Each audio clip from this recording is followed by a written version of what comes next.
Here vir ons almal veilig hier gebring het dan ook, en die storm wat ook nog gister so ons getref het, en nou ja, ons is baie dankbaar, dat die Here ook vir ons so kom help het dan. Nou liewe vriende, ons wil u dan so groet in die wonderlike naam van die Here Jesus, daar is geen ander naam so syne, en hy is die algehele verlosser van enigiets. Kan die Here verlos, en hy kan vrymaak, en hy kan help, en u kan hom waarlik om vertrou. En mag u die Here op die proef stel. Jy weet, met die 10de sê die Here stel my op die proef, maar net so met die geestelike ook, liewe vriende, kom vertrou God. Hy doen groot en wonderlike dinge dan ook so vir ons dan. Nou liewe vriende, ek wil ook net so dan vir die mense daar uit Volksrus, welkom hierso. Hulle sê is warm hierso. Nee, so ons is dankbaar dat hulle ook saam is, en mag die Here ook so vir julle baie ryklik seën, ons baie bly julle is hier. Ek het eers gehoop hulle het hiernatoe getrek, maar hulle sê hulle kuier net. So, dis nou jammer. Maar nou ja, ons is baie dankbaar, mag die Here ook vir julle so seën dan. Nou liewe vriende, ons wil die groet met hierdie teksvers, hier uit die woord van die Here, en dis nou daar in Openbaring 22 vers 17, wat sê, die Gees en die bruid sê, kom en laat hom wat hoor, sê, kom en laat hom wat wil, die waters van die lewe neem verniet. Ek hier by my het ek 'n ander teksvers op, ek sien na op die bord is ek weet nie wat 'n afkondiging daar nou is nie, maar ek het eintlik hierso gaan vir julle lees 1 Korintiërs 13 vers 1 wat sê, al sou ek die tale van mense en engele spreek en ek het nie die liefde nie, dan het ek 'n klinkende metaal of 'n lydende simbaal geword. So mag ons die liefde van die Here hê en openbaar, anderste maak ons net baie geraas, en baie geraas maak mense kwaad. So mag dit ook so wees dan. Liewe vriende, kom ons kom by die afkondigings. Die dienstye, Sondagoggend om 9:00, die aanddiens vanaand om 5:00 dan moet ons hier by mekaar kom. Woensdag is daar biduur. Die gemeente biduur is dan om 7:00 hier by die kerk dan, en ons wil u oproep as kinders van die Here om te kom bid. Ek dink u besef ons het nodig om te bid. Ek vertrou dat dit dalk van u se nuwejaarsvoorneme was om te sê, hierdie jaar wil ek bietjie ten minste 1 biduur in 'n maand bywoon. En mag die Here ook so vir die daarin ryklik seën. Ook die susters bid hier, Woensdagoggend om 9:00 en dan die Sondagskool om 8:00 dan ook. Ons vra vir u om elke dag saam te bid vir die redding van siele en die heiliging van die kinders van die Here, die finansies in die kweekskool. Kom ons bid elke dag dan ook daarvoor so saam. Ook vir hulle wat siek is, liewe vriende, wil ons vra dat u ook vir hulle so sal saam bid. Net vir my aanskuif daar asseblief. Is vir Koos Oberholzer, vir Tannie Tarina Engelbrecht, Tannie Tolla en Madeleine Botha, en dan ook vir Oscar bid ons nog saam, en ook vir Tannie Annetjie Fourie. Kom ons dra hulle aan die Here op, en ons dank die Here wat hy al reeds ook vir van hulle ook so kom doen het. Dan die verjaarsdag, liewe vriende, vandag is dit Tanya Lombard wat verjaar, en ons vertrou dat die Here ook so sal seën daar. Ek oortuig hulle die verkeerde enetjie daar agterop. Maar hoe dit ook al sê, Tanya verjaar vandag, en ons vertrou dat die Here dan ook so sal seën dan. Dan, liewe vriende, wil ek net die volgende so vir u noem, en dit is ons het die 15de tot die 18de Februarie, 15de tot die 18de Februarie, het ons verootmoedigingsreeks dienste. Om Nardus Borman gaan die mondstuk van die Here wees by die geleentheid, en ons wil vir u elkeen sekerlik nie net so nooi nie, maar ons wil u voorbidding vra, dat u waarlik sal saambid vir hierdie geleentheid, dat die Here vir ons sal kom ontmoet. Ons het nodig, ek glo, ek voel ek het nodig om die Here so opnuut so te ontmoet dan ook, en mag u die Here so kom soek met u hele hart. U kan maar so 'n bietjie gaan kyk, nou as ons nou deesdae al die YouTube en wat se goedjies alles, as jy bietjie om Nardus Borman gaan opsoek, daar is van sy boodskap wat iemand my gesê daarna gaan soek het, en jy kan bietjie gaan luister daar. En dan wil ons 'n tweede ding ook so vir u noem, nooi iemand anders saam. Bring hulle, en jy sal waarlik sien die Here werk. En kom ons hou die Here dan vas, dat die Here vir ons daar 'n groot en 'n heerlike werk ook so sal kom doen. Dis die 15de tot die 18de Februarie wat dit dan nou plaasvind. As dit vir jou moeilik is om dit te onthou, die dag na Valentynsdag, dan begin ons hierso. So ons vertrou, u bid saam, en dat die Here dit dan ook so sal seën. Dan, liewe vriende, ons weeklikse voorbidding, Okkie en Ensa, julle foto moet nou daar opkom, maar lyk my daar's ietsie tegnies fout daar agter, maar ons bid vir julle hierdie week dan, en ons bid vir julle gesondheid, en mag die Here ook versterk in die werk en daaglikse verantwoordelikheid en so meer, en geestelik dan, en mag die Here vir julle so baie ryklik seën dan. So kom ons bid dan vir hulle, hierdie week ook so getrou dan saam. Na afloop van die diens, liewe vriende, nooi ons u vir 'n koppie koffie of tee, in die saal net hier langs aan, en soos jy weet, gewoonlik ietsie lekkers om te geniet daarom ook, en ons wil dan ook vra, net nadat die diens klaar is, ons gaan die nagmaal gebruik, en as die nagmaal net klaar is, gaan ons afsluit met 'n lied, dan wil ons vra vir u om net 'n oomblik weer te sit. Ons wil net gou so ietsie met u deel, so 'n bietjie vir die jaar vorentoe vir ons as gemeente, en so ons wil vir u vra, net so kort oomblik, sal regtig nie lank wees nie, net so kort oomblikie sit, en dan daarna kan 'n heerlike koppie koffie of tee en hier langs van kan geniet. Kom ons gee dan geleentheid vir die opneem van die offergawe.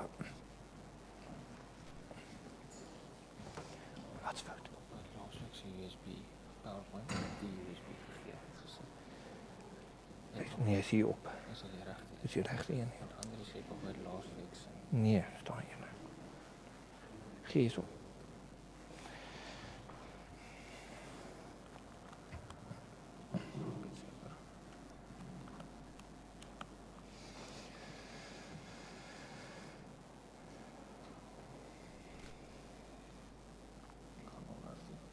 Ja, hij zal hem nou opmaken. Hij heeft hem nog heel opgemaakt.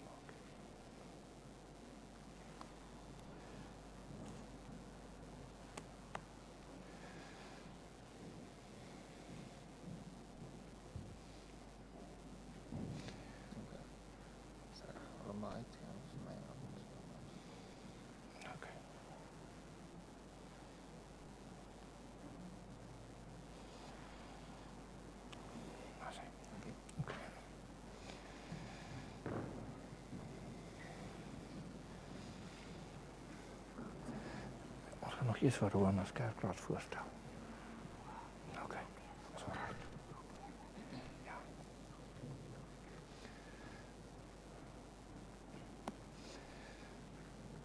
Goed, lieve vrienden, kom ons doen dan net 'n dankgebed. Baie dankie ons dierbare Here vir 'n wonderlike voorreg en 'n wete dat ons dan ook hier so voor U kan kom buig. En ons wil dan ook so vir U eer en U aanbid, want U is en bly altyd getrou. Here, U wat U lewe kom gee het, U wat soveel dinge vir ons gee, U wat so vir ons voorsien in elke opsig, ons aanbid U as die enigste waaragtige God wat daar is. En daarom kom vra ons dat U dan so vir ons in hierdie dag naby aan U sal kom hou dan. Wil U nie dan vir ons help, Here, in hierdie week wat voorlê? En ook dat ons trou teenoor U sal bly en dat U verheerlik sal word. Amen. Nou, lieve vriende, ons het nou vanoggend 'n spesiale geleentheid ook. Ons het nou die voorstelling van kerkraad en daar is net een van die broers wat nou voorgestel word en dis Roan, en ek wil maar vra dat hy so na vore kom. Terwyl Roan so na vore kom ook, wil ek sê dis daarom ook 'n voorreg om ons ver lidmate ook te verwelkom of net opnuut welkom te sê hierso ook julle. Ag, Oscar hulle en Oscar, my jete, Rocky.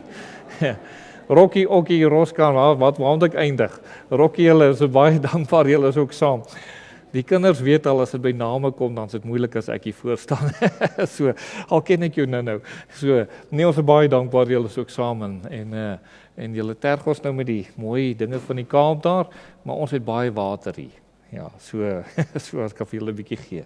Nou, lieve vriende, ons is dan baie dankbaar dat die Here so werk in jong manne se harte ook, om deel te wees, om te sê ons wil die Here dien, en wat ons vir die Here kan doen, wil ons doen. En Roan, daarom is ons so dankbaar dat jy ook hier is, en verskeie kere nou so in einde laas jaar is jou naam genoem en afgekondig, en as jy gebid, en niemand het enige ietsie klagte in nie, inteendeel waardering, en ons is baie dankbaar daarvoor, en ons wil nou daartoe oorgaan, om jou in die naam van die Here ook so te bevestig, dan net so as diaken dan nou ook. So ek gaan aan jou die formulier voorhou, wat die diakens dan ook so betref dan. Vervolgens wat die diakens betref, is die oorsprong van die instelling van die ampt van diaken, vind ons in die vroegste Handelinge gemeente. Daar lees ons dat die apostels aanvanklik die taak van armsorgwerk verrig het, want wat hulle aan die voete en die prys is neergelê aan hulle voete om vir hulle te sorg dan ook.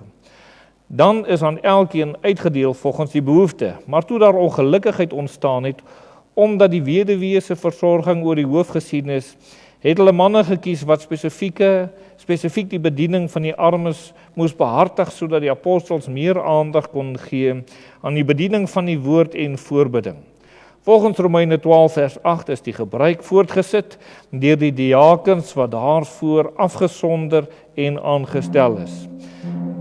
Wat hulle taak betref die volgende: die diakens moet die gemeente bedien met barmhartigheidsdiens en moet veral ag gee om die armes en krankes en die wat na die liggaam en gees bystand nodig het. Al sien hulle primêr na die tydelike behoeftes, moet die geestelike nood van die gemeente en die redding van siele vir hulle ook belangrik wees. Hulle bediening moet wees dat dit beter is om verarming te verhoed as om uit verarming op te hef. Om hulle taak goed te kan verrig, moet daar 'n passie en 'n empatie wees met diegene wat hulle hulp en bystand nodig het, sodat hulle met die nodige deernis en woorde van bemoediging hulle werk kan verrig. Wat hulle persoon betref, moet dit manne wees met integriteit en 'n getuienis van wedergeboorte en geesvervulling. Hulle moet ook wysheid besit en 'n gees van onderskeiding om hulle werk sinvol te kan doen, veral omdat hulle saam met die lerende en regerende ouderling 'n raad vorm wat die gemeente verteenwoordig. En nou wil ek ook dan ook so vra, Roan, is jy so bereid om in hierdie ampt dan te dien dan ook? En daarso is nou so 'n paar vrae wat ek hier aan jou gaan rig dan ook. En die eerste is jy oortuig dat u deur God tot die diens van die diaken geroep is in hierdie gemeente? Die tweede is jy oortuig dat die leer van die kerk in waarheid is en dat dit met alle dwaalleringe wat daarmee is verwerp? En derdens, beloof u om getrou en met die salwing van die Heilige Gees in die ampt, soos dit hier voorgehou is, te dien? Wat is jou antwoord? Dankie Roan, mag die Here so vir jou besonderlik seën en besonderlik naby in jou ook so hou dan ook. Kom ons gaan dan net 'n gebed doen en dan bid ons en as ons klaar gedoen het, die lied gaan nou nie op die bord wees nie, daar gaan ook nie musiek wees nie. En dan of die lied gaan op die bord wees, wys hulle vir my, dan gaan ons dan net laat hierdie seën dan so sing dan ook. Kom ons bid dan. Ons dierbare Here, baie dankie vir 'n wonderlike voorreg dat ons ook so opnuut vir Roan aan die kan kom opdra. Ons bid u salwing oor hom af, Here, om die taak en die roeping waartoe u hom roep, dat hy dit so sal kan doen. Dankie vir sy lewe, vir sy voorbeeld, vir sy liefde, Here, wat hy vir u het en wat tot aansporing ook vir ons is. En wil u nie gee dat hy meer en meer in u mag groei en toeneem en dat u vir hom so sal aanwend tot eer van die naam, ook in hierdie gemeente. Wil u nie vir hom maak dat hy tot 'n seën is vir elkeen van ons, Here. En ook, Here, mag ons ook so vir hom tot 'n seën wees. En Here, mag ons u saam dien, terwyl u vir ons dan hier stel, om u ook so te dien en dat u verheerlik sal word dan. Seën dan vir hom en ons, bring aan u al die eer, vir hom en sy gesin, Here, seën hulle ook. En ons bid ook opnuut so vir Madeleine en dankie dat u kan haar lewe ook werk en ons bring aan u die eer. Amen. Kom ons staan dan, sing ons hierdie lied dan so saam.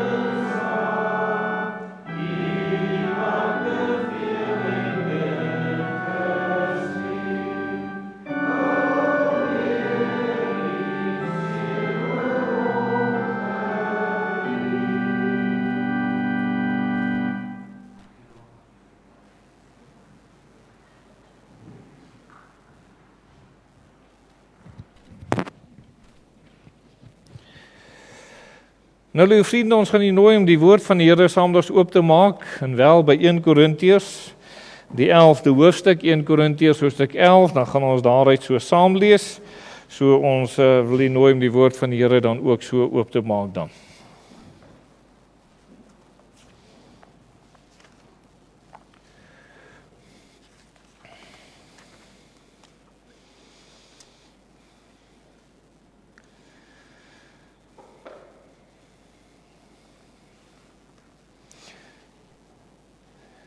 1 Korintiërs 11, kom ons lees saam daar vanaf die 17de vers. Maar terwyl ek dit beveel, kan ek dit nie prys nie, dat julle saamkom nie ten goede nie, maar ten kwade. Want in die eerste plek hoor ek dat as julle saamkom in die gemeente, daar skeuring onder julle is, en gedeeltelik glo ek dit. Want daar moet ook partyskap onder julle wees, sodat die beproefdes onder julle openbaar kan word.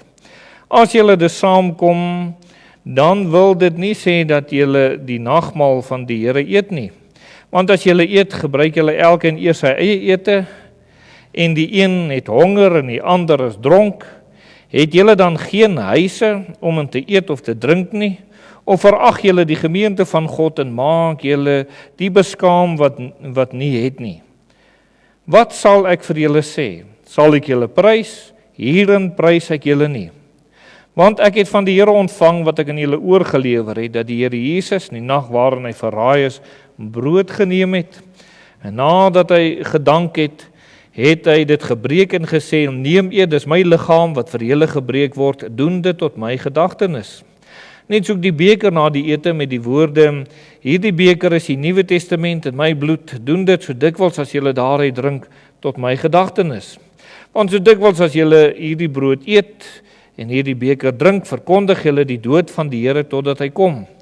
Wie dan op onwaardige wyse hierdie brood eet en die beker van die Here drink, sal skuldig wees aan die liggaam en bloed van die Here. Want die mens moet homself beproef en so van die brood eet en uit die beker drink.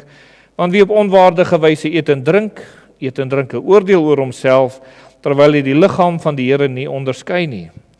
Daarom is daar onder julle baie swakkes en sieklikes en 'n aantal het ontslaap. Want as ons onsself beoordeel het, sou ons nie geoordeel word nie. Maar as ons geoordeel word, word ons deur die Here getuigtig, sodat ons nie saam met die wêreld veroordeel mag word nie. Daarom, my broeders, as julle saamkom om te eet, wag vir mekaar. En as iemand honger het, laat hom by die huis eet, sodat julle nie tot oordeel saamkom nie. Die ander sake sal ek reël wanneer ek kom.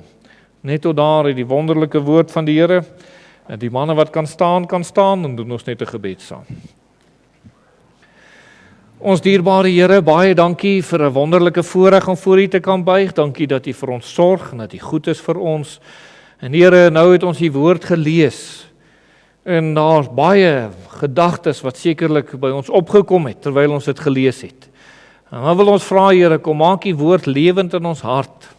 Gee dat ons ag sal gee met die nodige eerbied en respek en dat U so verheerlik sal word en ons bring aan U die eer. Ons bid vir elke sieke, Here, want daar is genesing in die kosbare bloed en ons bid vir hulle, want U sê ons moet dit ook so doen. Here, dankie dat ons bid vir elkeen wat in moeilike omstandighede hulle bevind, dalk moeilike keuses het en uitdagings. Dankie U gee krag en sterkte en U help. En Here, vir elkeen wat U aanroep, help U. So wil ons dan kom vra, Here, hou vir ons naby aan U in hierdie week. Wees met ons land. Ons bid vir die redding van siele en die heiliging van die kinders. Ons bid vir die verootmoedigingsdienste wat voor lê, Here, dat U daar ook so vir ons mag ontmoet en ons bring aan U die eer. Amen.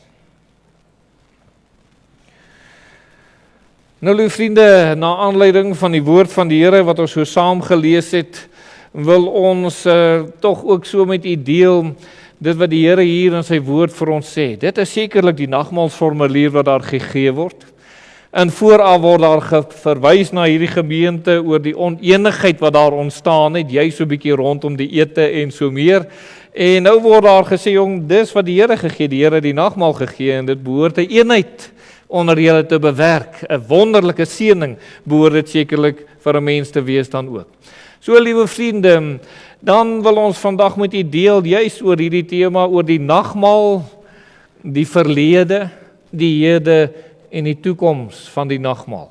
Het jy geweet, dit staan in die Bybel, hierdie 3 dinge word aangespreek in die nagmaal. By die nagmaalgeleentheid word hierdie 3 sake aangespreek in U lewe. U moet dink oor die verlede, u moet dink oor nou en u moet dink oor die toekoms. Dis die 3 sake wat so aangespreek word dan ook. So, liewe vriende, kan ons die vraag dalk so vir u vra vandag, wat is die beste wat u kan doen om gereed te wees vir die wederkoms van Jesus? En u gaan sekerlik moet dink oor die verlede, u moet gaan dink oor nou, en u gaan moet dink oor die toekoms wat voor lê. Kom ons begin, liewe vriende, vandag. Waar het die nagmaal begin? Wat is die verlede van die nagmaal, liewe vriende? Die verlede van die nagmaal is wat? Die Here Jesus het sy lewe aan die kruis gegee. Dis waaroor dit gaan. Hy het sy kosbare bloed gestort, hy het sy liggaam kom gee, dis hoekom ons die brood en die beker het. En wat ons nou gaan gebruik, en hier word dit juis in die nagmaalsformulier gesê, dink daaroor, oor my liggaam wat vir jou gegee is, dink daaroor oor my bloed wat gegee is, sodat daar vergifnis en reiniging, verlossing, genesing mag wees, dink daaroor. Dis waaroor die nagmaalgeleentheid gaan, oor wat die Here Jesus aan die kruis vir jou kom doen het. En elke keer wanneer ons by die nagmaalgeleentheid kom, dan word dit vir ons gesê, ons moet daaraan dink. Liewe vriende, dink daaroor oor die verlede wat die Here kom doen het.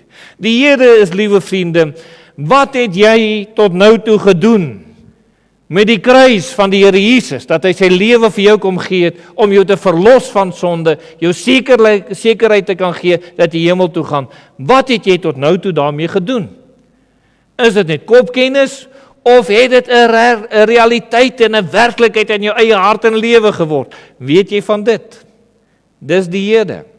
En dan wat die toekoms betref, liewe vriende, wel, ek dink as ons by die toekoms kom, is dit dalk beter as ons dalk die teksvers op die bord sit. Kom ons sit dit op die bord. 1 Korintiërs 11 vers 26 sê, want so dikwels as julle hierdie brood eet en hierdie beker drink, verkondig julle die dood van die Here, totdat hy kom. So hoor nou, in hierdie teksvers, wanneer jy die brood eet en die beker drink, wat doen ons? Ons dink aan wat die Here aan die kruis gedoen het, maar nou in die hede, verkondig jy gaan iets verkondig.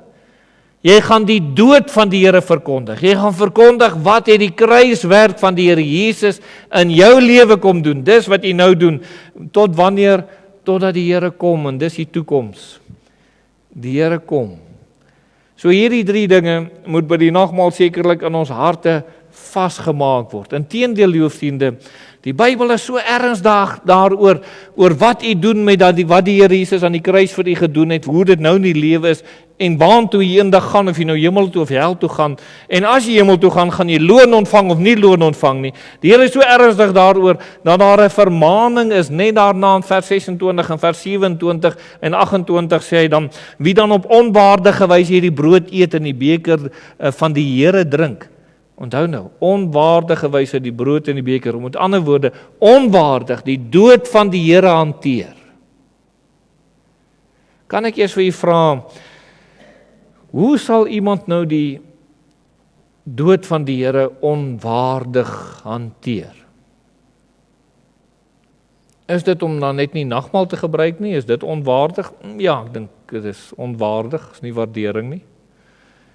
Maar liewe vriende, die onwaardigheid kom daarin, dat ek nie die verlossing wat Jesus aanbied, my eie gemaak het nie. As ek nie die versoeningswerk wat die Here kom bewerk het, my eie kom maak, deur dit in die geloof aan te neem, my sonde voor die Here neer te lê, sê Here verlos, vergewe my. Dis om dit onwaardiglik te gebruik.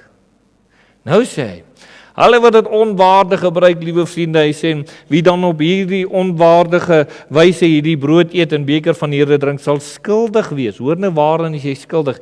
Jy is skuldig aan die liggaam en die bloed van die Here. Met ander woorde, ek weet daar word nou baie keer gesê, jy sou die Here Jesus daar gekruisig het. Jy sou hom met die kats geslaan het. Maar liewe vriende, daai is niks. Dis niks met wat hier staan, waarin jy skuldig is nie. Die Here sê, jy vertrap sy bloed. Jy verag die werk wat die Here Jesus kom doen het. En op grond daarvan, dis die sonde, liewe vriende, dis die sonde wat maak dat iemand hel toe gaan. Dink daaraan, waarin maak jy jou skuldig? Die volgende ding is, aan wie maak jy jou skuldig? Jy maak jou skuldig aan God, nie aan die kerk of 'n mens nie. Aan God maak jy jou skuldig. Dis baie ernstig wanneer dit kom by die nagmaal.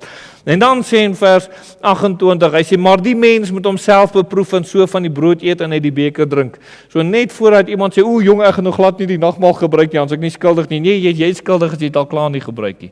Nou kom hy hierson en hy sê, maar wat moet ek doen? Beproef jouself. En hoe gaan ek my beproef? En ek kom op daai punt om te sê, Here, ek het die belofte, ek het die kruiswerk aangeneem. En nou is dit nou mooi, liewe vriende, nie net om te sê, ek het 'n kind van die Here geword. Ek het vir die Here gesê, Here, maak my u kind, vergewe my sonde nie. Dit gaan verder, liewe vriende, en dit is in hierdie opsig wat die Bybel dan sê vir ons eintlik baie eenvoudig net, wees heilig. As u wil vandag weet of u die bloed van die Here waardig ag, en u dit nie verag nie, dan moet u sê, Here, maar my lewe is daarop gerig om heilig te wees, aan God toegewy te wees. Ons wil daarom 7 kort dingetjies met u deel, liewe vriende. Ek weet dit klink baie, maar dit sal vinnig gaan. Moenie laat die duiwel u moedeloos maak nie. Ek gaan nie sommer oor die tyd nie. Nou, liewe vriende, 7 kort dingetjies. Die eerste enetjie wat ons vinnig met u gaan deel is, waarom moet ons dan so heilig wees? Hoe gaan dit dan wys dat ons die bloed van die Here geag het in ons lewe? Wel, u gaan eerste plek sien, u is deel van die bruid. Tweedens, waarvan u bewus moet wees. Daar's dinge waarvan u bewus moet wees. Derdens, u leef in 'n bose wêreld. En vierdens, u moet 'n ambassadeur van Christus wees. Dan is daar 'n reinigende hoop, liewe vriende, vir elke kind van die Here. Dis wonderlik om dit te sien. En dan, dit lei na waaksaamheid en dan die laaste, u moet die regte perspektief hê. So, liewe vriende, kom ons noem dit dan nou so, dat ons by hierdie sake dan kom. Heiligmaking, liewe vriende, bevorder nie net die aardse verhouding met die Here Jesus nie, maar jy moet dit ook beoefen met die oog op die wederkoms van die Here, want die gaan eendag voor die Here verskyn. En dis juist waarom dit so by die nagmaalstafel so wonderlik is. Ek onthou wat die Here vir my gedoen het. Here, dankie dat U my kom vergewe, my kom reinig. Dankie dat dit ek kan ervaar. Maar Here, ek wil rein en heilig bly totdat U kom. Dit is wat ons vir die Here kom vra by die nagmaalsgeleentheid dan ook. Waarom kan ons dit vir die Here vra? Wel, as iemand gered is, liewe vriende, dan verwys die Here na so 'n kind van hom as die bruid, en hy is die bruidegom wat die bruid gaan kom haal. En ons lees daarvan in Matteus 25 vers 1, dan sal die koninkryk van die hemele wees soos 10 maagde wat hulle lampe geneem en uitgegaan het om die bruidegom te ontmoet. Liewe vriende, ons moet gereed wees om die bruidegom te ontmoet. Die Here gaan ons kom haal. En terwyl dit die Here Jesus is wat sy lewe vir ons gegee het, wat ons gaan kom haal, liewe vriende, dan kan iemand nou dink, as ek verstaan wat gebeur het by die kruis, as ek verstaan die opofferende werk, die reinigende werk, die bloed van die Here wat dit kom doen, en ek sien die wonderlike heiligheid van die Here, dan begryp ek mos nou, dis hierdie Here Jesus wat sy lewe vir my gegee het, wat my gaan kom haal eendag.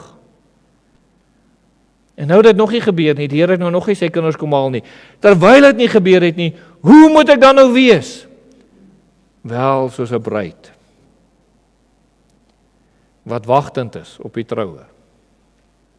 Wagtend is op die vereniging met die bruidegom. En liewe vriende, u weet mos nou hoe is dit, in alle reinheid, opgewondenheid, 'n blydskap. Dis hoe dit sekerlik so moet wees. En dis hoe ons op die Here moet wag. En dis die heel eerste saak wat die Here vir ons sê, wees dan heilig, wees so moet julle wees, wagtend op die Here dan ook. Waarvan moet u bewus wees, liewe vriende? Wel, as kind van die Here wat heilig moet lewe, moet ons sekerlik weet, daar's dinge waarvan ons bewus moet wees. Filippense 3 vers 14 sê, maar een ding, ek vergeet die dinge wat agter is, en ek strek my uit na wat voor is, en jaag na die doel om die prys te verkry van die hoë roeping van God in Christus Jesus. So in hierdie teksvers word daar baie duidelik gesê, daar's dinge waarvan ek bewus moet wees. Eers is daar ietsie wat ek moet vergeet, en wat is dit? My sonde van die verlede. Dit beteken nie, ek gaan nie onthou wat ek aangevang het nie, ek gaan onthou wat ek aangevang het, maar ek gaan dit nie meer doen nie. Ek wil dit nie meer doen nie, dit is dinge wat afsterf uit my lewe uit, ek wil nie meer hierin deel nie. Er is iets anders, daar het 'n verandering in my lewe gekom, wat die Here bewerk het, dat ek wil nou najaag om soos die Here te wees. Ek wil in reinheid voor die Here wees, ek wil hierdie doel en hierdie prys kom verkry dan. So waarvan is dit waarvan die kind van die Here bewus moet wees, liewe vriende, behalwe dat ek gered is, waarvan is dit waarvan u as kind van die Here bewus moet wees? En weet jy wat is die 2 dinge? U moet van 2 dinge bewus wees. 1, 'n roepingsbewustheid. Wat is my roeping in die Here as kind van God? En dis, wees heilig. Wees gereed. En die tweede is 'n bestemmingsbewustheid, waarheen ek op pad is. Ek is op pad hemel toe. Die Here gaan my kom haal. En terwyl ek hierdie twee dinge besef in my lewe, wat my doel hier op aarde is, wat ek eendag gaan hê en wat die wonderlikheid wat wag en kom, is ek toegespits daarop as kind van die Here om te sê, Here, ek wil heilig lewe. Ek wil heilig lewe. Liewe vriende, ek dink nie daar is, ek hoop nie so nie. Iemand vandag in hierdie kerk, of wat luister, wat sê, jong, eintlik wil ek nog bietjie in allerhande sonde wees.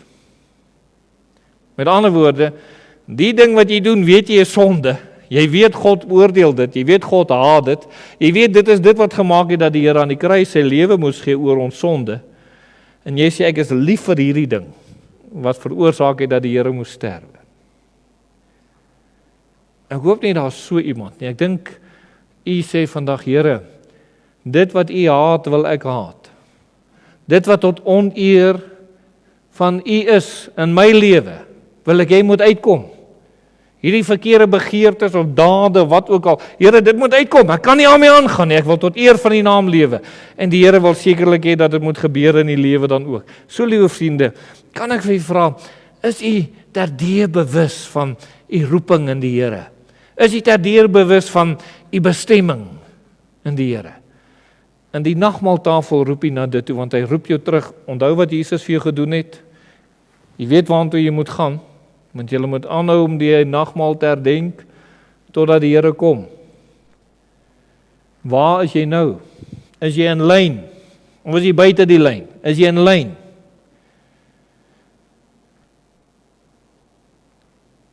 Weet, ons op skool was, daar onderwyser gewees, en as die seun so 'n bietjie begin, dis nou in die ou dae nog, toe hulle ons nog pakslaag gegee het, en so aan.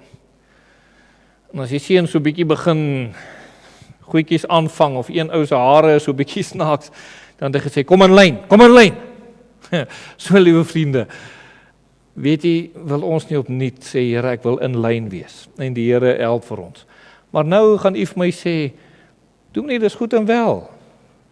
Ek besef dit, dat die Here sê, ons moet heilig wees, en ons moet in lyn wees, en ons moet die verlossing van die Here aanneem, ons moet gereed wees vir die koms van die, ek besef hierdie dinge, maar daar is 'n probleem, en dit is, ek leef in 'n bose wêreld. Ek leef in 'n wêreld wat vol sonde is. En jy mag sê, waarlik, ek het my voorgeneem, ek gaan nie sonde doen nie, en dit was my maklik gewees, hoor nou, dit is my maklik gewees, hier tussen die kinders van die Here. Dit is my maklik gewees om hier tussen die kinders van die Here mooi te praat, en mooi dinge te dink, en goeie goeders te doen. Maar toe ek nou terugkom by die werk, en ek kom by ander plekke, liewe vriende, toe verander dit so 'n bietjie, want die ander wie ken nie die Here nie, en hulle is besig met allerhande verkeerdhede. Het daardie een man, as kind van die Here vir my gesê, hy wens so hy kan 'n ander werk kry, en die plek waar hy werk is so moeilik. Ek gaan nou nie die plek noem waar hy werk, en waar hy was nie, liewe vriende, maar hy sê die mans en die vrouens saam wie hy werk, oor hulle weet, hy doen dit nie, hy en daar's nog 'n ander man saam met hom, wat nie hierdie dinge gedoen het nie. Dan kom hulle na hierdie man, twee mans toe, dan sê hulle, vat hulle selfone, is hulle besig met pornografie. Die mans en die vrouens so saam, so jy kan maar dink hoe immoreel leef hulle, onder mekaar. Dan vat hulle hierdie pornografie, dan gaan druk hulle dit nou voor hierdie man, en sy daar op sy, waar hy werk, dan sit hulle die foon voor hom neer met hierdie pornografie op. Dis hoe die wêreld is, lieve vriende, hulle gee nie om hoe jy met die Here wil dien nie. Hulle wil net hulle self regverdig. Maar hy is kind van die Here gesê, Here help my, en die Here het hom toe later gehelp, lieve vriende, maar die punt is, ons leef, lieve vriende, in 'n bose wêreld. Beteken dit dan dat ons oorgee? Beteken dit dan as hierdie wêreld nou so boos en vol sonde met al hulle nonsens is, en hulle vloek en hulle gaan te kere, en hulle, beteken dit dat ons dan nou moet sê as kinders van die Here, Here, ek kan nie heilig wees nie. Is dit wat ons moet sê? Is dit die antwoord? Liewe vriende, dankie tog, dis nie die antwoord nie. Want dan was ons godsdiens tot geen nut en nutteloos, as ons nie antwoord gehad het nie. Maar nou lees ons, liewe vriende, daar in 1 Johannes 5 vers 19 sê hy, ons weet dat ons uit God is, En die hele wêreld in die mag van die bose lê. Nou dink daaroor. Ons weet dat ons uit God is. God is die een wat my in staat stel om oorwinnend te kan leef. Hy maak my die sonde, begeertes binne in my maak hy dood. Hoe meer ek aan die Here oorgee, hoe meer maak hy dood. En ek wil nie meer die sonde dien nie, ek wil nie meer die verkeerde dinge dien nie, en ek wil tot eer van die naam van die Here lewe. En terwyl die Here my so vorm, terwyl God so in u werk as kind van die Here om u so te vorm na sy beeld, liewe vriende, weet jy wat gebeur? Dan kan die hele wêreld wat in die mag van die bose is, kan maar kom. En ons sê soos Dawid, my God spring ek oor 'n muur, my God loop ek 'n bende storm. Daar's oorwinning. Galasiërs 1:4 sê, wat homself gegee het vir ons sondes, sodat hy ons kan uitred uit 'n teenwoordige bose wêreld volgens die wil van ons God en Vader. Nou liewe vriende, hoor nou mooi. Die Here sê, al was jou lewe self hoe vasgevang in die wêreld, al het jy self hoeveel verkeerde goeders gedoen. As jy by die Here Jesus gekom het en in die kruiswerk die bloed van die Here aangeneem, verander die Here jou so. Hy red jou uit hierdie bose sondige wêreld uit. Dat jy tot 'n voorbeeld kan leef, 'n heilige verhouding met die Here kan hê, 'n verhouding opbouend van aard, 'n verhouding tot seën, nie net vir jouself nie, maar vir ander, en hoe jy verkoop word in die Here. Ware vrede, egtheid, ware blydskap. Dis dit wat die Here sekerlik kom gee. Egte liefde, nie aanplaakliefde nie. Nee, ek moet allerhande snaakse en ongoddelike dinge doen om iemand se gunst te wen of hulle goedkeuring of hulle liefde. Nee, in egtheid kan daar gewandel word en die Here gedien kan word, liewe vriende, en tot op 'n dag wanneer die Here ons kom haal. Al is ons in hierdie bose wêreld. Die Here, hoor nou mooi, hierdie 2 teksverse maak dit baie duidelik. God weet jy is in 'n bose wêreld. En terwyl God weet jy is in 'n bose wêreld, sê hy nog steeds vir jou as sy kind, wees heilig. Want hy weet jy kan. Hy weet dat hy jou in staat sal stel. En dan verder kom sê die Here dan ook vir ons moet 'n ambassadeur wees vir die Here Jesus Christus. Hy sê, sodat julle onberispelik en opreg kan wees, kinders van God sonder gebrek, te midde van 'n krom en verdraaide geslag, onder wie julle skyn soos ligte in die wêreld. Sien jy, liewe vriende, al is ek in hierdie wêreld, kom sê die Here, onthou wat ek vir jou gedoen het aan die kruis. Ek het jou verlos, ek het jou vrygemaak. Ek gee jou die krag om 'n oorwinnende lewe te kan leef. Dat jy hierdie ambassadeur te midde van 'n krom en verdraaide geslag kan wees. En leef ons nie in 'n krom en verdraaide geslag nie. Liewe vriende, ek wonder, ek weet in die tyd van Sodom en Gomorra en met Noag, was daar baie goddeloosheid aan die gang, en die Here sê ook, soos dit in hulle dae was, so sal dit nou wees. Maar as daar nou 'n tyd is, liewe vriende, waar daar verdraaide sienings is, en amper, jy kan nie dink mense kan dit aanvaar nie. En mense glo dit, en mense verdra dit nie. Ek meen, as ons maar net dink oor die belaglikheid daarvan, liewe vriende, dat iemand sê, ek is 'n man, maar ek identifiseer nou as 'n vrou.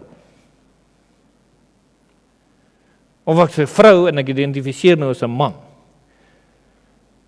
En dan word daar by baie skole, liewe vriende, die badkamers verander vir enige geslag kan daar ingaan, terwille van hierdie mense wat as iets anders nou blykbaar identifiseer.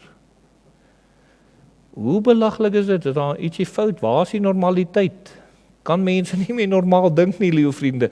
Daar's soveel dinge in ons dag wat ons kan sê 'n krom en verdraaide geslag. Daar's dinge, liewe vriende, wat vandag aan mense se oë reg is en wat goedgekeur word, wat 'n paar jaar terug glad nie. Glad nie. Jy het dit nie gedoen nie. Jy het dit net dood eenvoudig nie gedoen nie. As jy dit gedoen het, verskoon die woord wat ek sê, was jy 'n gomtor. Jy was die skuim van hierdie aarde as jy dit gedoen het. En vandag het dit gedraai, liewe vriende. Dit wat die skuim van die aarde vroeër jare gedoen het, hulle is nou die helde.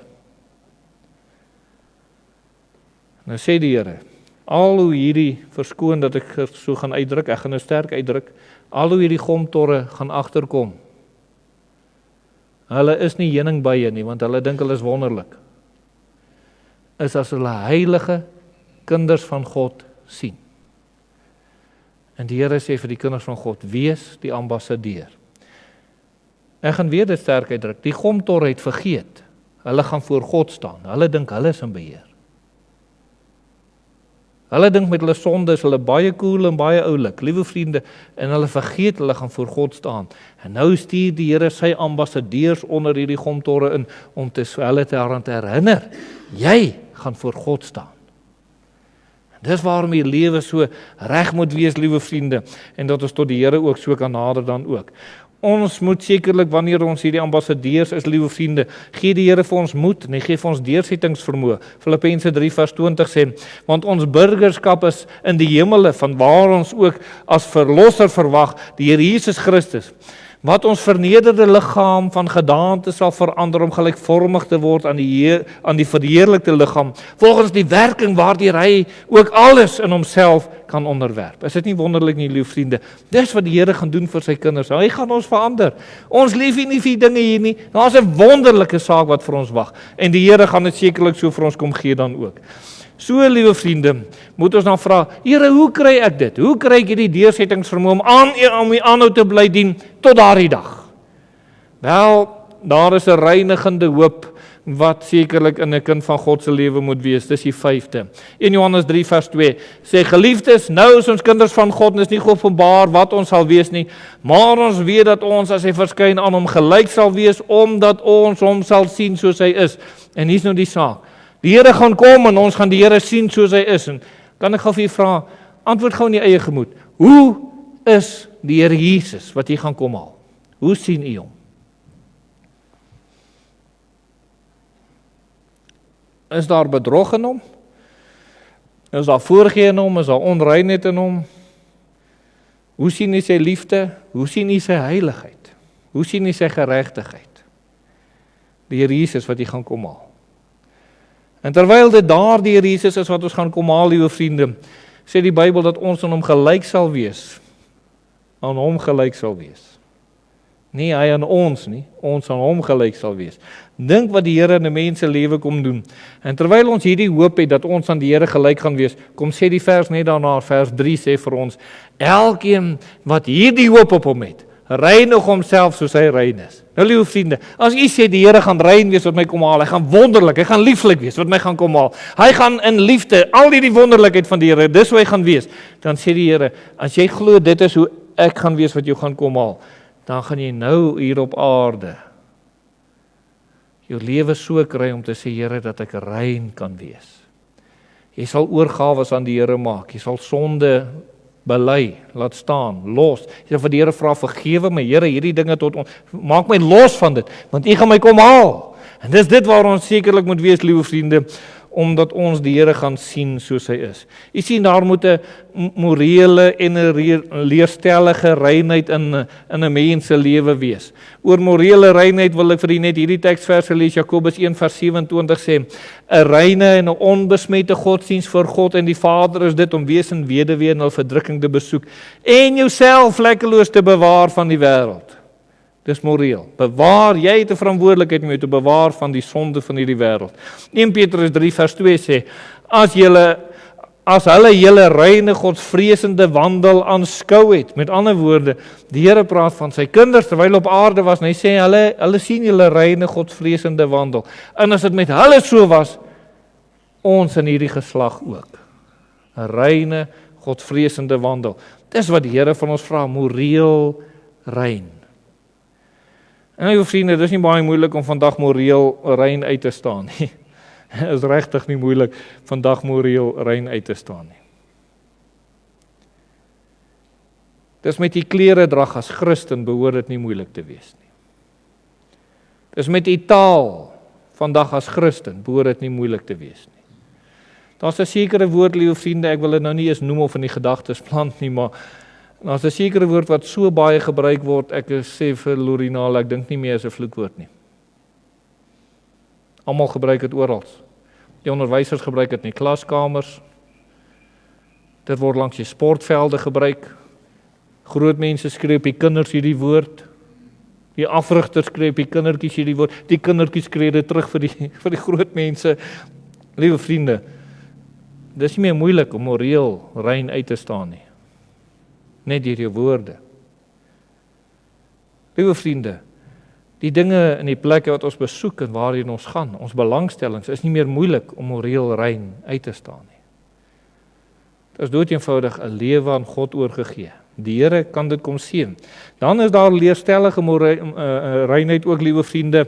En dis daar in 2 Korintiërs 11 vers 2 sê, want ek is jaloers oor julle met 'n goddelike jaloersheid, want ek het julle aan een man verbind om julle as 'n reine maagd aan Christus voor te stel, weer by die gedagte van die bruid en die bruidegom, om ons so aan Christus voor te stel. Nou sê vers 3, maar ek vrees dat, net soos die slang Eva deur sy listigheid bedrieg het, julle sinne so miskien bedorwe kan raak, vervreemd van die opregtheid teenoor Christus. Hy sê, die duiwel het gekom en vir Eva bedrieg, jy weet mos nou?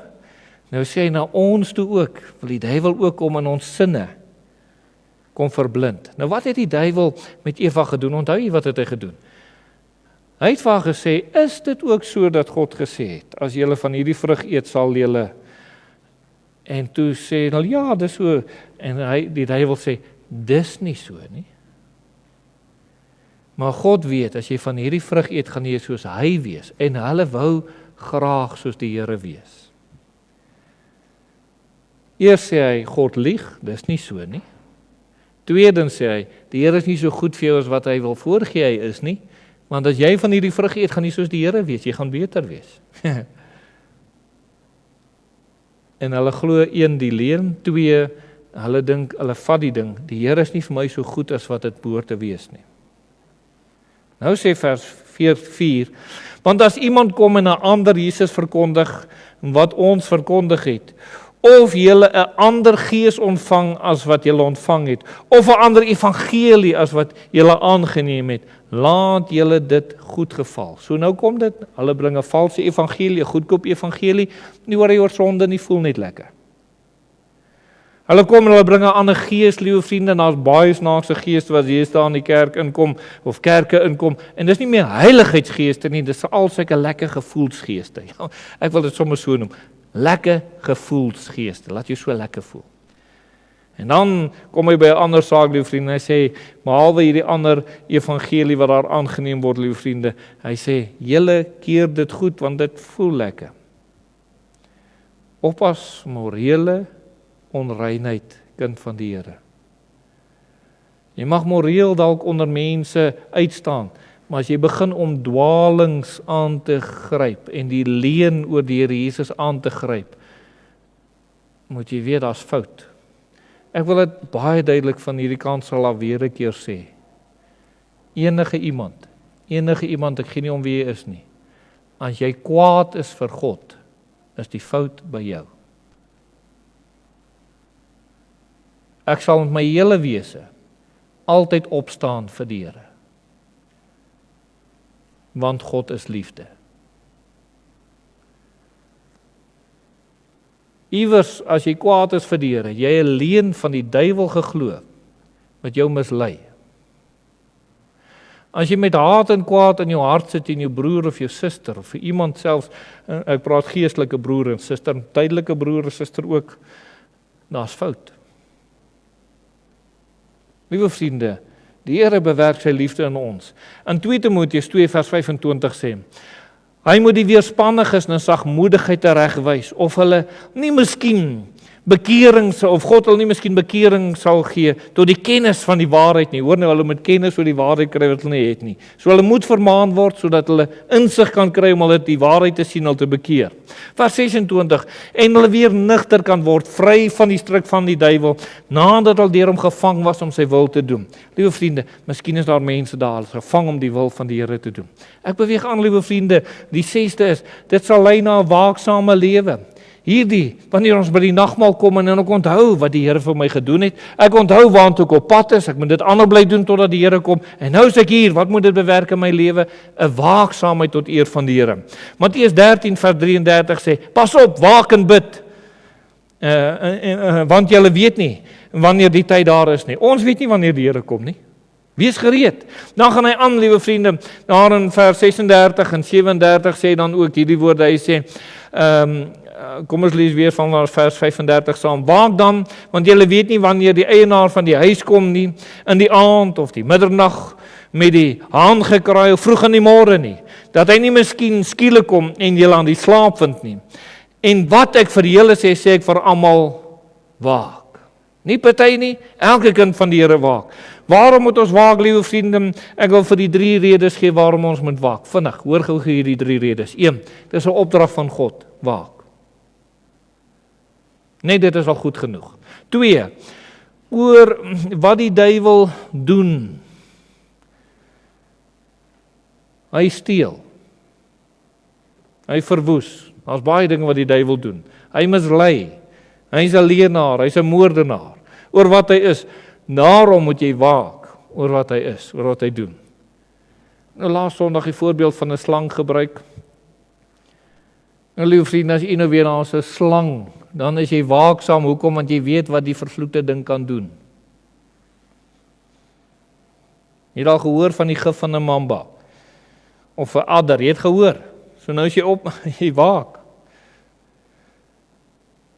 As jy daar by die huis kom na kerk en jy dalk nou goeie bure en hulle sê, hoorie jong, ons het hier gestaan, toe sien ons daar 'n slang daar by die dak en hy daar by die skoorsteen se kant is, of waar by een of ander luggat het daar slang in die hele huis ingegaan.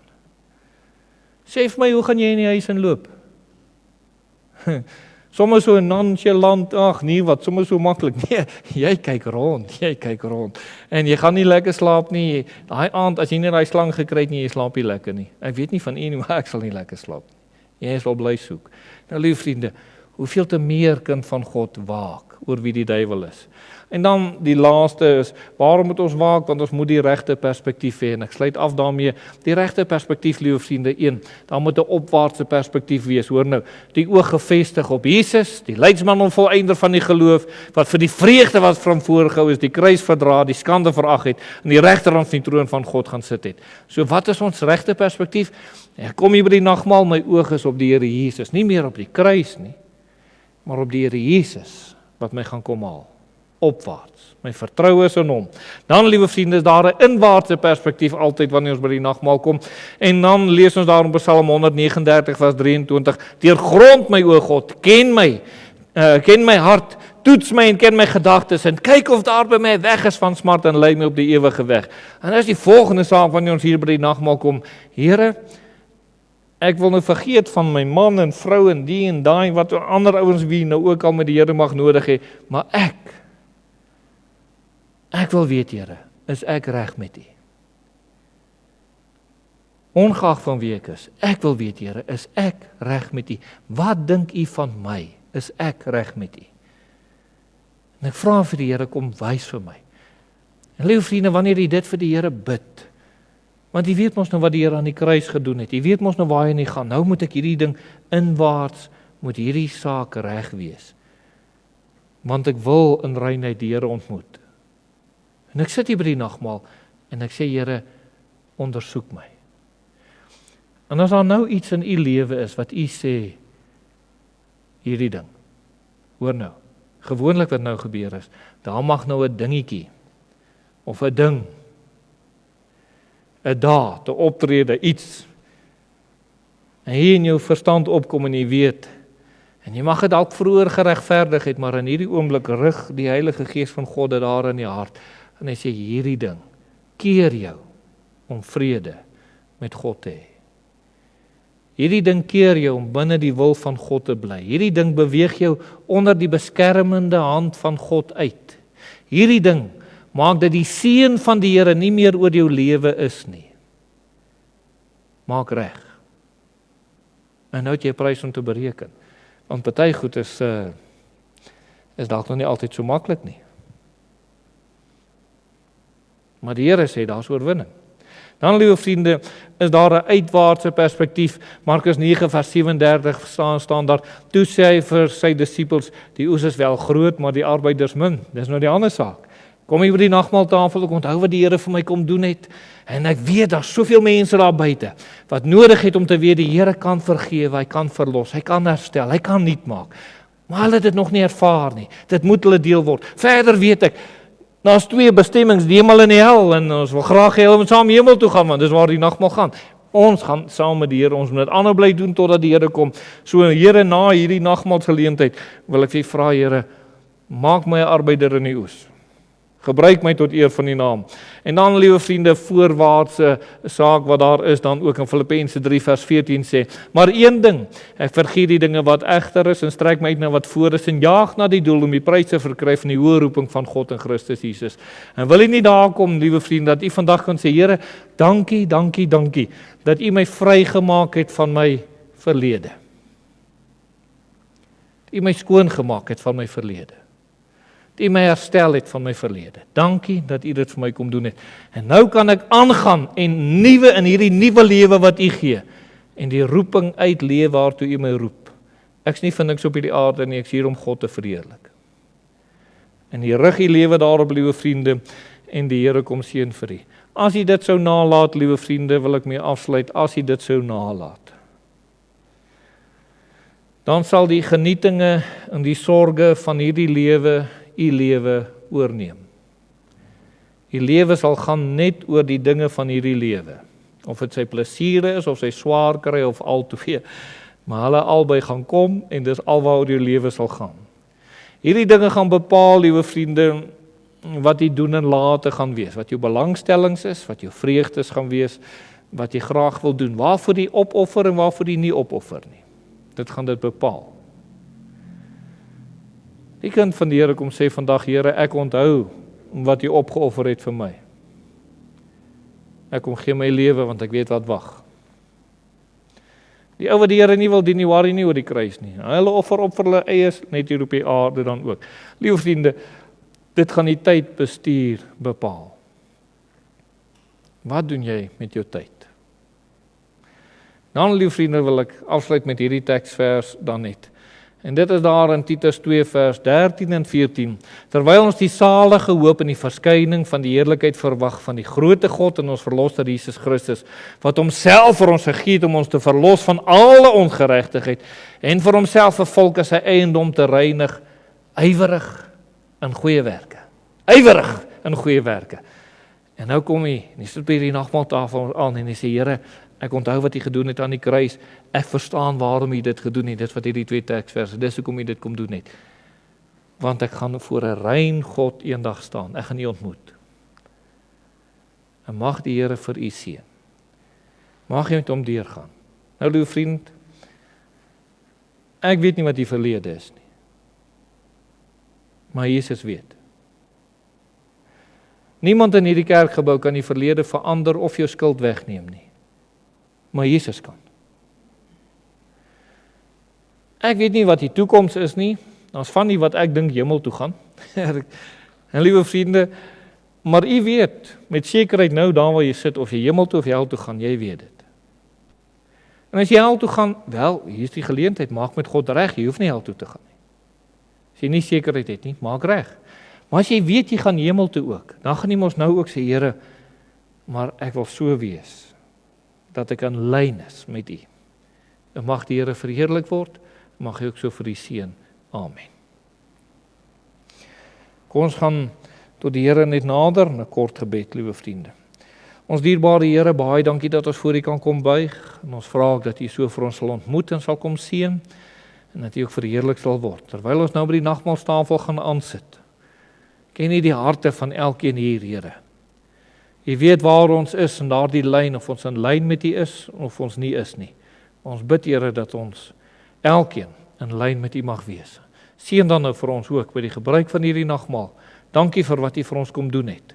Daar aan die kruis, volkome verlossing en vrymaking, om u in reinheid en heiligheid, so in die wonderlikheid van die hemel, eendag saam met u te wees. Amen.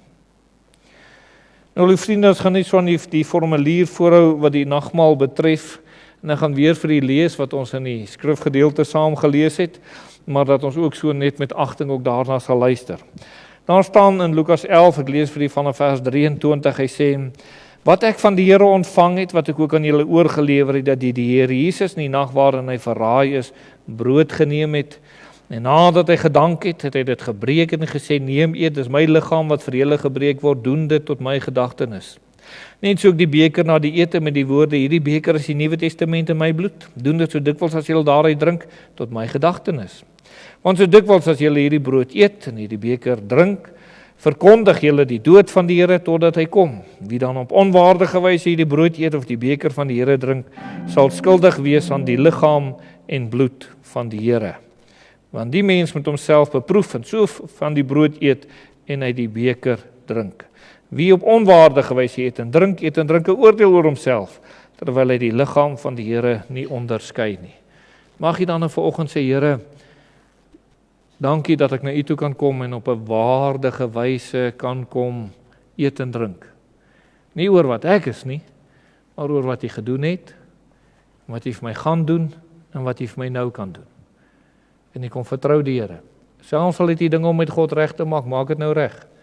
En mag die Here vir die baie, baie ryklik ook so seën.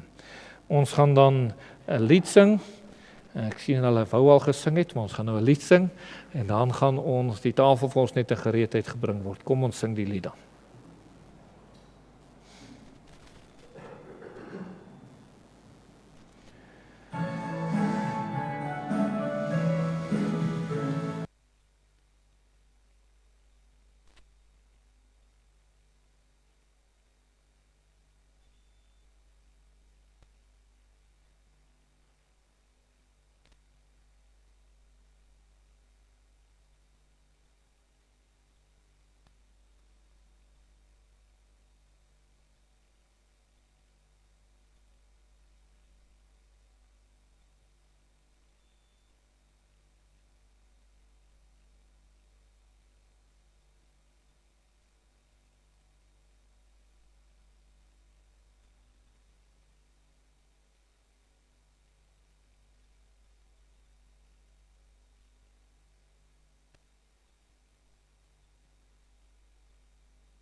Nou lieve vriende, ons kom dan so by die wonderlike deel, die nagmaalgeleentheid, en ons vertrou dat die Here ook so vir ons dan baie ryklik gaan seën. Ons gaan vir hom Dries vra om net die tafel aan die Here op te dra. Ons Hemelse Vader, ons sê vir U baie dankie vir 'n wonderlike voorreg om te kan weet, Here, dat U vir ons gesterf het, dat ons daarin deel kan wees, dat U ons verlos het en dat ons daardie sekerheid het. En daarom dat ons ook vrymoedigheid kan hê om aan hierdie tafel aan te sit. Ons bid, Here, dat dit elkeen se deel sal wees, dat U verheerlik sal word. Ons bid dit in die naam van Jesus Christus alleen. Amen.